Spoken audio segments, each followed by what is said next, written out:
खरं तर राजकारणातला इतका चांगला माणूस दादांसारखा नेता आज महाराष्ट्रातून जातो तेव्हा संपूर्ण महाराष्ट्र हळहळतोय. खरं तर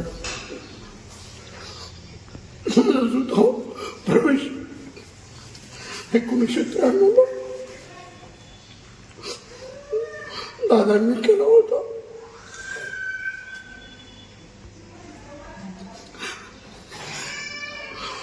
सकाळी आपण बघताय पूर्ण महाराष्ट्रावर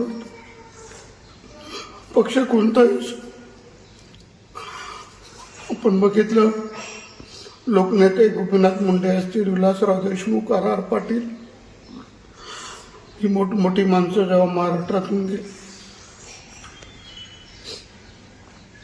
महाराष्ट्र पोरका करून गेली.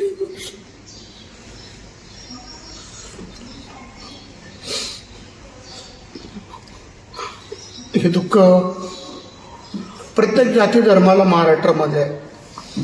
विश्वास नागरे सुद्धा अख्खं कुटुंब, आकाशच्या लग्नाला सुद्धा दादा आलेले होते, अख्खं कुटुंब रडत होतं. असं सगळ्यांना दुःख आहे. अशी माणसं होणे नाही. कोण असे सांगा ना तुम्ही आता माणसं आहे, अशी माणसंच नाही. आता प्रमोद महाजन अशी माणसं गेली आणि आज महाराष्ट्र पोरका झाला. 6 वाजेला दादा काम करायचे सुरू, रात्री 1 वाजो 2 वाजो तोपर्यंत काम करायचे.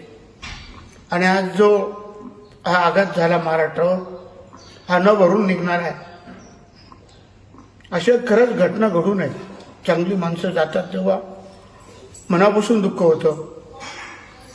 दादांनी मागे माणिकराव कोकाटे, नामदार झिरवळ साहेब, हिरामन कोसकर, देवदास पिंगळे, विश्वास नागरे हे सगळे बोलले होते की अण्णा तुम्हाला दादांनी बोलवलं, तुम्ही आमच्याकडे या.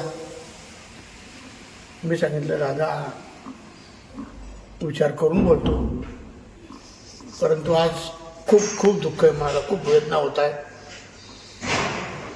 दादांना संपूर्ण महाराष्ट्रात श्रद्धांजली वाहणार आहे, पण मी माझ्या वैयक्तिक कुटुंबाकडून, भारतीय जनता पार्टीकडून भावपूर्ण श्रद्धांजली अर्पण करतो.